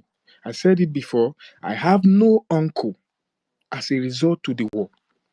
I lost all my uncles. My father is an only child. Where is it? I have never, in the generation of our fathers, and they say this person is an only child, not only son, only child, because his father died when he was just 8 years old due to the war. I lost everything. Each and every one of us have lost a lot. If you come to my village today, everywhere is deserted. You see, before you see one building, you have to go miles to see a building, and everywhere is bushy. There's nobody. They've all run away. Most of them are living somewhere outside where they feel is safe, and some families cannot even be traced. This struggle is for people like me, people like you. That is why I take it personal. And to those saying nobody pays me. It is what I should do. You shouldn't wait to be paid before you do what you should do for the liberation of Biafra. And now when you come to the case of Mazi Simon Ekpa is not a nobody. Mazi Simon Ekpa is not a nobody. Mazi Simon Ekpa was successful as a youth. Mazi Simon Ekpa had everything he needed as a youth. In fact, Mazi Simon Ekpa was a celebrity. We see all these our athletes and all, and we have our footballers and musicians and all. This was the case of Mazi Simon Ekpa. He was popular. He won medals for the country, and now he moved to Finland. There in Finland, he is not a common man. Mazi Simon Ekpa was once the Yezendibo in Finland. This is somebody who is involved with the politics of Finland as a Finnish citizen. I don't think there's anything he needs today that he can't get. You don't know the kind of car he drives. Check him out. This is not a poor man. Look at this. He stays in a mansion. Mazi Simon Ekpa is somebody who doesn't lack anything. In fact, Mazi Simon Ekpa is a prince. These are people who have left kingship. I'm talking about prince in Biafra land. This is somebody next in line to a throne. Most of you don't know. Mazi Simon Ekpa is next in line to a throne. But he abandoned all this. Of course, if he continues with pursuing his political career in Finland or in Nigeria, it will get him somewhere to the top. But he abandoned all this. Risk everything for you and me, not for himself. He is doing it for you and me, children of nobody, people who have no one to speak for them. And he's risking everything for us. They left their kingship, left their royalty, left their wealth, left everything. And somebody like Mazi Nnamdi Kanu is in prison today because of you and me. If you can worship Jesus Christ for dying for you, what has Mazi Nnamdi Kanu not done that will warrant me giving my life for him? What has Mazi Simon Ekpa not done? Risking his freedom. Imagine the whole Nigeria as a government calling for the arrest of it's just one man. All the labeling of saying he's a criminal, he's a terrorist, he's this, the backlashing and everything. Imagine if they succeeded. He could end up in prison. He knew all this, but yet he decided to take this risk for you and for me. The least I will do to show appreciation is to support him. The least I will do is to give my voice.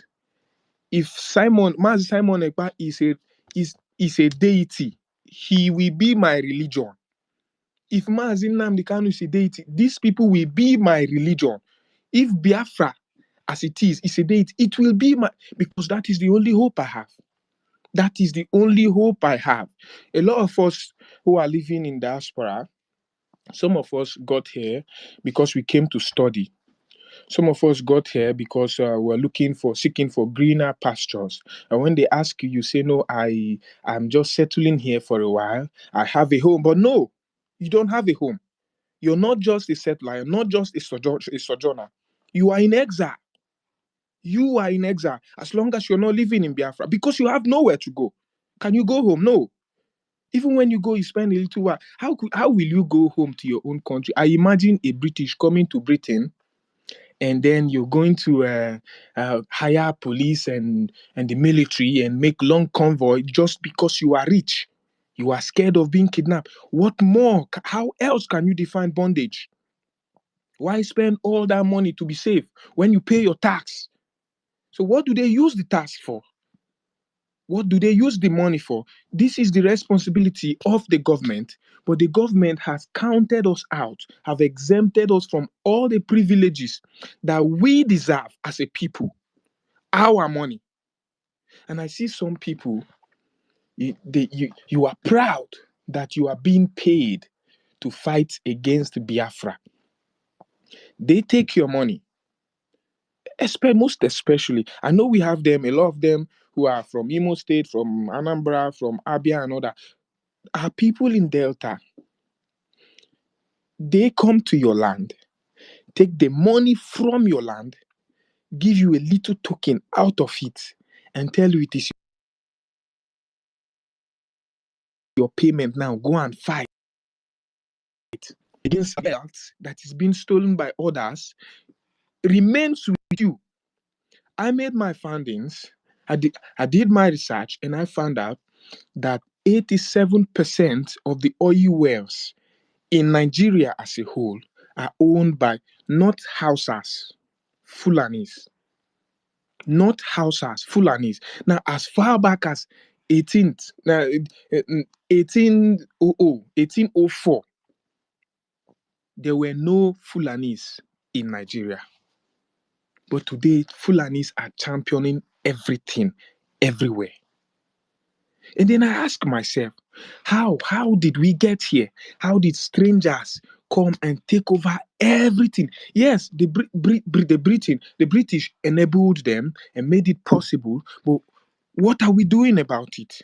How long are we going to continue crying and wailing and complaining? How long will we continue? I will call them out. I will call them out. You keep calling them out. You keep calling them out. Nothing is being done. You can call them out when there is a judicial system, when the judiciary is not corrupt. You can call them out, yes, and say, okay, you have the backing of the judiciary. You can call them out when the military is not corrupt. You can call them out when the police is not corrupt. But why? How effective will your calling them out be to you? What will you achieve from it? Justice has a price in Nigeria. Before our eyes, the Christian body, the CAN, came out and said they don't support Muslim ticket, which also isn't constitutional. Nigerians love to talk about their constitution. But then, behind their back, somebody who from the first place is not even qualified to run as a president. This is somebody who has criminal records, and someone with criminal record is not permitted. There is no jurisdiction. There is nothing should ever make him come out and say, "Oh, I want to run for presidency." You have a criminal record. It should die at that. But he became who he became, and then he went to hire priests and prophets and reverend fathers and pastors and whoever they were, gave them an attire. It's funny that they didn't even iron their uniform, and they came out looking very tattered. They came to the National Assembly to represent you Christians. Millions of Christians, over 80 million Christians in Nigeria. 5 men were hired or more, less than 10, to represent you without your permission. Nigerians didn't protest. They didn't protest about Tinubu not being qualified to be a president. They didn't protest about the crime. This is a criminal offense. Impersonation. Imagine yourself impersonating another person. You people didn't protest about it. And then before your eyes, you say we will vote. Your vote will count after voting. Let's assume Peter Obi won the election. And before your eyes, the vote was taken and given to someone else, and all of a sudden, Tinubu became your president. You didn't protest, Nigerians. You didn't protest. And then now Tinubu is your president and everything is going the way it is. And because you are hungry and you wake up and say, oh, I will protest now. Because you are hungry. You are protesting because you are hungry. Now, we will not compare ourselves with them. We are fighting for our life. We are fighting for our existence. We are fighting to stay on this earth. We are fighting for generations to come. We are fighting to preserve our lineage. I ask myself, what if my father had died? Maybe of hunger. I'll tell you, my father was hid in a well, 8 years old. In a well. He stayed in a well for months. And according to him, he was being fed once a day. There were some other people who didn't. This I see as a privilege. There were some other people who didn't have this privilege. Some children of the same age died of hunger. And then, am I expected to get? Should I expect someone to pay me before I come out and speak up? Before I come out and defend my rights? Self-determination is not a call for war. It's not a call for violence.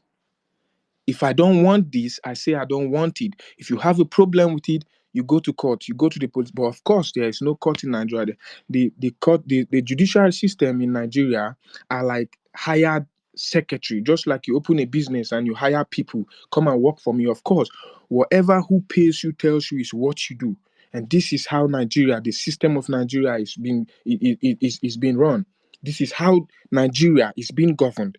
The judiciary obey their employer. The military obey their employer. This is why it's even impossible to have a military coup in Nigeria as it is now.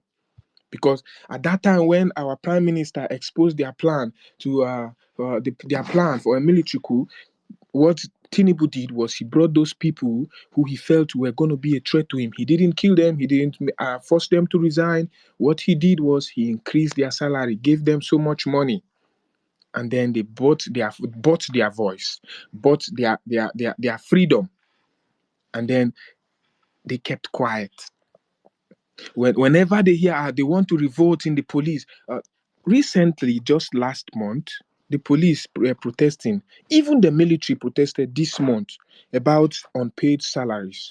After protesting, what they do is they call the leaders and say, come together, come. What's the problem? Your people are okay, take this money, ask them to keep quiet. And those people that will ask you to keep quiet would not even give you your own share of the cake, as they call it, the national cake. That Obasanjo said, there is enough cake for us to share. You come to me, you take my cake, and you become the sharer, and you give me a token out of it. You expect me to be quiet. I mean, we're not fighting for any cake. We are fighting to be on our own. It is obvious we are not welcome in Nigeria. It has always been the case from the beginning. If you grew up in Nigeria, you know what I'm talking about. Even people in diaspora are getting their share of it. We are not welcomed in Nigeria. So when I say we are in exile, I know what I mean. We are in exile because we have nowhere to go.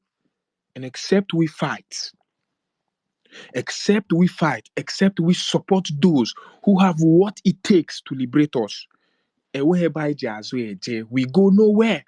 We will continue complaining, continue posting, continue reporting, continue agitating, continue protesting to no avail. People protested for Christ's sake.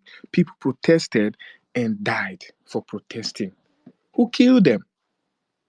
Was it Simon Ekpa who came and killed them? Of course, they accused Mazin Nnamdi Kanu properties. It always falls back to us. There was a crisis in Jos 2015, and after everything that happened, the Muslims lost. Some people, the Christians also lost. At the end of the day, behind the back of the Igbos, the Plateau indigenes went to the Fulanis, and then they told them, look, this fight, this crisis, the Igbos instigated it. And then our own brothers, people we went to war with, people we stood side by side to defend our wives and our children, they came back to us and they told us, you are the cause of it. And then we were pushed to the center. I remember twice they gave us quit notice in Plateau State. In Jos, precisely, they gave us quick notice, and we said, lie, we go nowhere. We stand. I don't see Biafran standing as much. We stood, we held the ground in the north. We stood, we held the ground in the west. We stood, we held the ground in the east. This is time for us to stand together. Ojukwu declared Biafra, and Nigeria came to war with us. Simon Ekpa is about to declare Biafra. Ojukwu didn't have liaison offices all over the countries of the world. Ojukwu didn't have a military down already, counted men. Ojukwu didn't have a government ready to take over. Ojukwu didn't have. We have a government in exile. We have places to fall back to. Ojukwu didn't have any of this. Ojukwu didn't have any recognition. It was a reflect action, which I don't fault him for being who he is. But Simon Ekpa came prepared and has taken his time. This is the third year. We're going to the fourth. Putting everything in place. Making sure if they escape this, they don't escape this. If they want to go to court, we are ready to go to court. If they want to discuss on a round table, we are ready to discuss. If they want war, we are ready. This is what we should look forward to. Come December 2nd, 2024, if you are privileged and you can afford to come, please do come. And if you need an invitation, our honorable is here. We know him. You can send him a DM. And if you cannot reach him on his DM, you can just comment somewhere, anywhere, and tag him. Or tag me. Or tag anyone. I'm not an official. I'm not. You just tag anyone and make sure the message gets to any of the Biafra Republic government in exile, any of the members there, any of the cabinet members. Make sure your message gets to them, and you need to do it real fast because time is running. We're almost there. December is here already. We need to give our full support and expect whatever comes. I'm not saying there won't be war. There could be war. I'm not saying Nigeria will ignore us, though they could ignore us. They can ignore us even after declaration. I'm not saying immediately after declaration and then we mark our territory, though it is possible. I'm not saying immediately after declaration, then we take over governing our people, we take over our territory and everything, we take over the government, though it is possible. We should expect anything that comes. That's why the last person who spoke said that we should always pay attention to whatever comes from the office of the Biafra Republic government in exile. Whatever comes, that is what we will follow.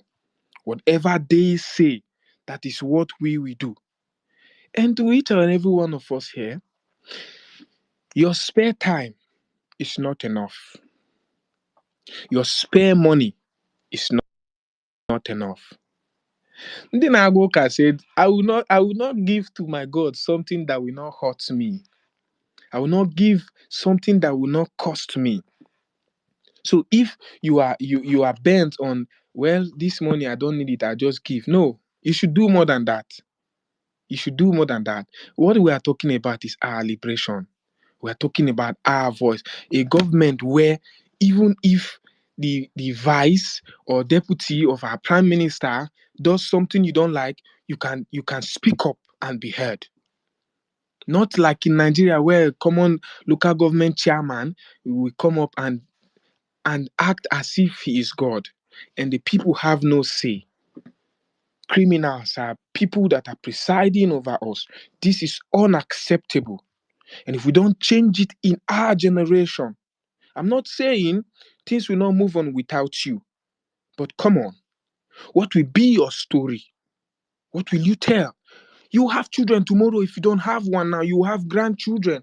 What will be on the table on your story time? What will you tell them? What will be yours? Will you say, oh, I was observing and those people fought, they fought really hard. What will you say about yourself? What will you do? What will you do that will make you proud of yourself and say, look, I contributed to this?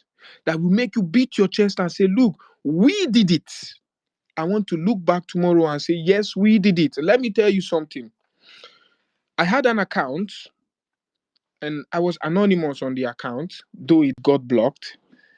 I was chased out of Twitter and I almost gave up. But who am I to give up? And then I opened this account February this year. And then I decided, look, I will show my face.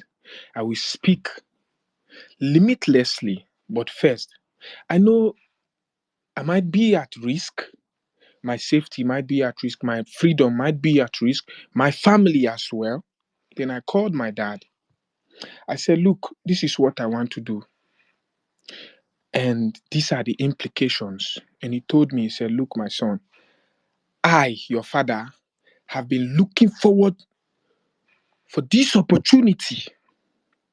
I want my voice heard. I want to do what my father did and failed. I want to be given that privilege to fight for Biafra. So my son, go ahead, do my own and your own. That's what my father told me. That I should do my own. He gave me a proverb. He said, if you know what I mean. That is why I'm fearless. I don't care if tomorrow they come for my father. Take him. Take him. I don't care if tomorrow they come for my brother. I don't take him. You come for my mother. I'm not going to stop. Mazi Nnamdi Kanu is a human being like myself. He's in prison today. He has a child.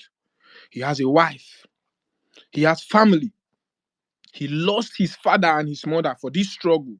Because of course, if he was out, if he was a free man, I don't think his parents will die when they did. Oh, Bimbowa. That's what killed them. So who am I to give my own parents?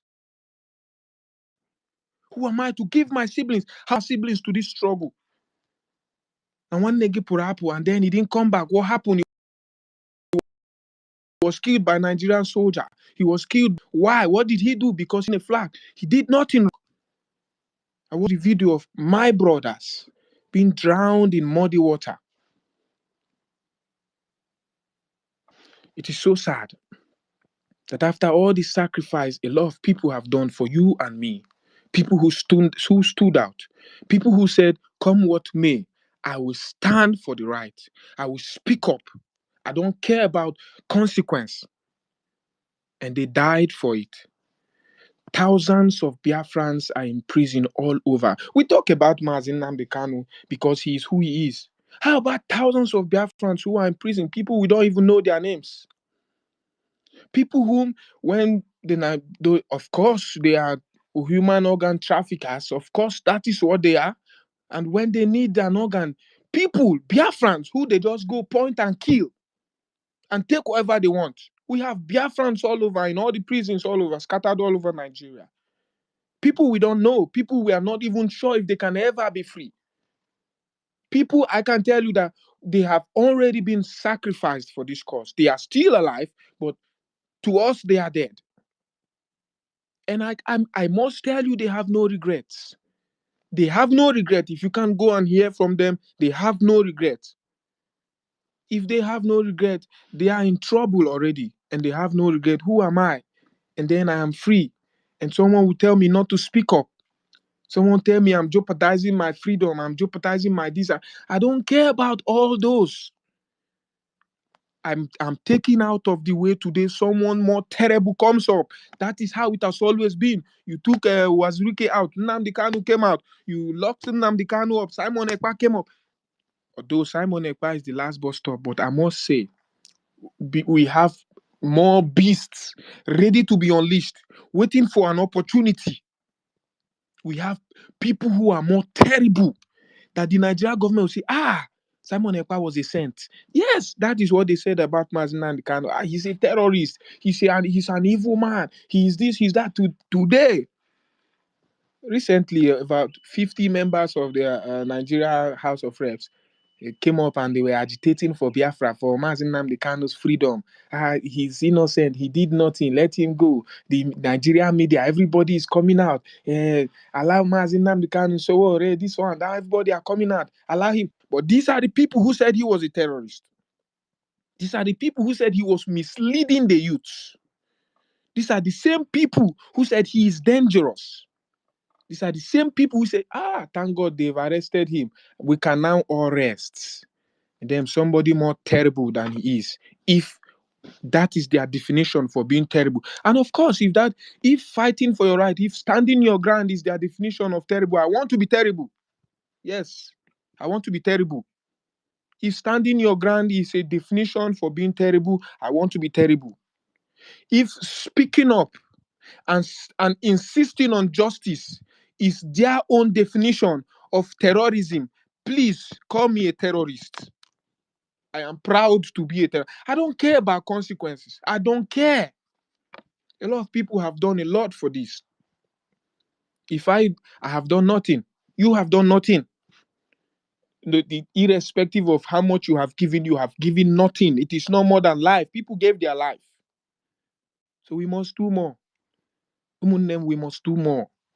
My fellow Biafrans, from Benue, from Kogi, from Rivers, from Delta, from Imo, from Abia, from everywhere, all Biafrans, and most especially those in diaspora, whom let's assume life is somehow fair with us.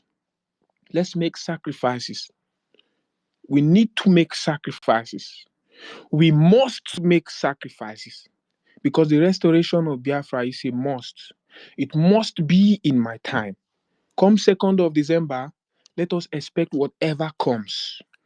But I must assure you, and you should be rest assured, that we are prepared. Biafra is prepared. Our Prime Minister is prepared. The Biafra Republic government in exile is prepared. Our de facto government in homeland, we are prepared. Our voice must be heard. Our people must be free. And if you are called upon anytime, it will be a shameful thing for you to say no. When the call arise, it will be very shameful for you when you say no. And of course, yes, a time will come when our Prime Minister will call out people who will volunteer to stand the ground. When that time comes, see it as a privilege. But for now, the call is out for you to contribute. The call is out for you to give your voice. Your contribution is very important. Let me tell you something. Ojukwu fought for Biafra with his own money, his father's money, right? And now we expect Mazi Nnamdi Kanu to fight with his money. Yes, Mazi Nnamdi Kanu has given everything, given his life, given his freedom. Of course, he has given his life, because imagine how much he would have made from his business if he was out free. If Mazi Nnamdi Kanu was out doing his business for how many years now?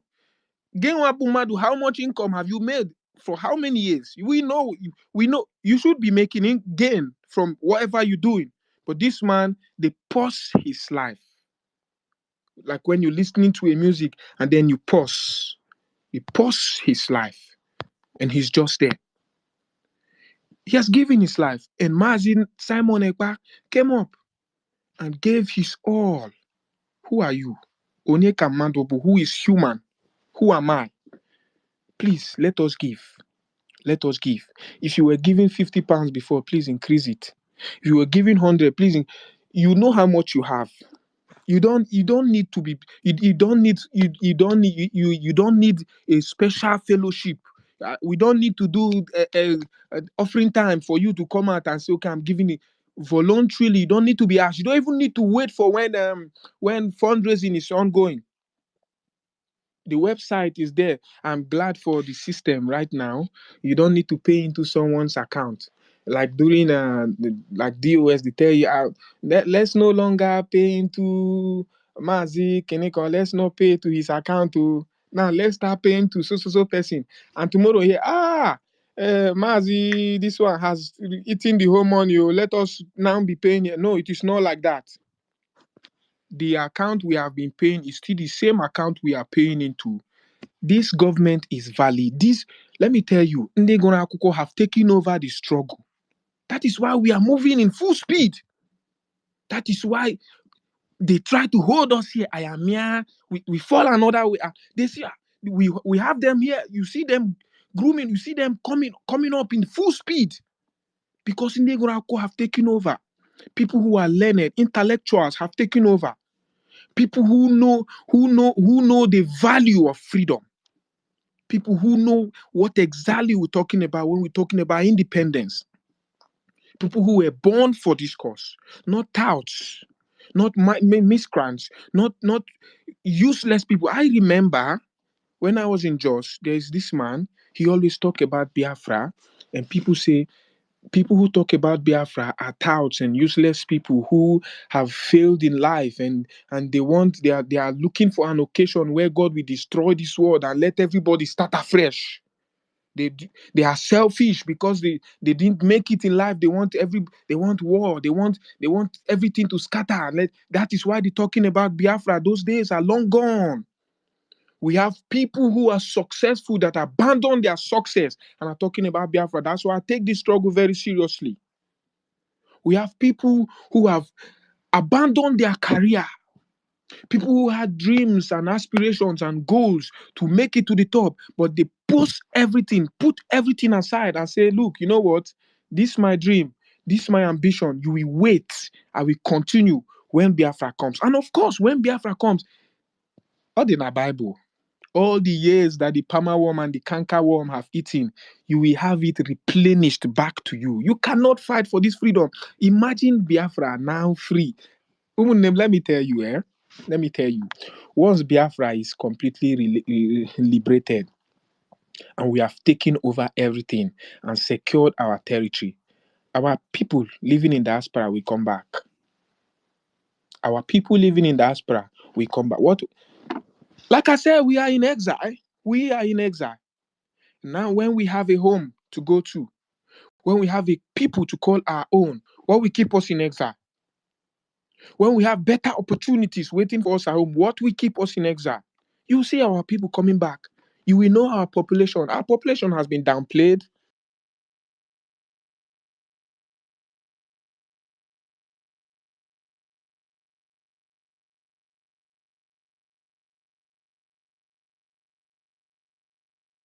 Marvelous, are you still there? I was listening to a music by one or coming out. Yes, we can hear you now. It's kind of broken Yeah, earlier. okay. But Marvelous, can Okay. I just So say something if you don't mind? Please forgive me. okay. Feel free, my Yes, honorable. Feel free, my I don't honorable. know if you're aware, the PM is visiting Australia. And I think he's going to come live soon because people have started joining the Zoom. So just for your information. Okay, And in respect to yeah. that, my honorable, please round this space off for us here and now. Thank you very much.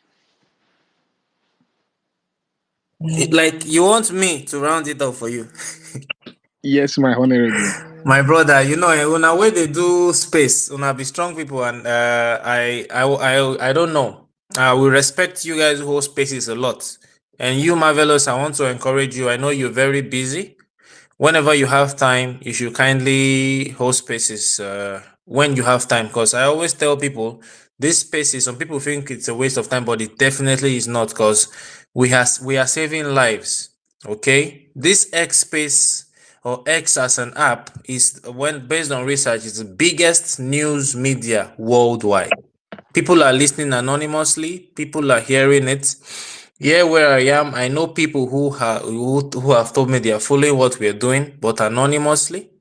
And for me, it's so beautiful because when I speak with sensible people here, they immediately support what we are doing. They collect the website, they support, they donate. So that is amazing. So, and in addition to that, there's so many Biafrans back home who have been suicidal, want to take their lives, but when they listen to our voices, they know that okay, after this dark tunnel, which is Nigeria, there is light after the tunnel. There was something I forgot to say, and I apologize to those who might have not spoken. Starman is also hosting a space after the PM's visit to Australia. Something I forgot to say. Unlike some people, This our vote where we vote. So for this convention next month, we will count our votes and we will defend that vote. So that defense now, Naim, they start from that 2nd of December, defending it diplomatically, defending it politically, defending it in every ramification, fellow Biafrans. So thank you for giving me this opportunity, Marvelous. I really appreciate you. And to everybody in the race, Marvelous, people don't leave their career. I'm telling you, there are some people who are on ground now in our military, okay, who left their successful businesses, educated men and women, and they are fighting for us. So if the PM can hear my voice, when that time comes, I will be number one to go and join there. I promise you that. And we are now with plenty like this. Because I feel like be number one, but who am I? I'll follow you. I'll do your back. thank you so much, my brother. We are very serious about this. Like I said, as long as the future generations will not go through this nonsense, we would gladly give our lives for this freedom. Okay? We'll gladly do that. And Marvelous, it's not just about the Gora Kuko. Okay? We are dealing with, in addition to the book or whatever, these are people with common sense. These are people with empathy. These are people who are selfless. Okay, these are visionaries. Just like the PM said, it's not when Biafra comes, it's not about what book did you read, but what can you offer? What are you bringing to the table? What good are you bringing to the people of Biafra? That is all that's going to count.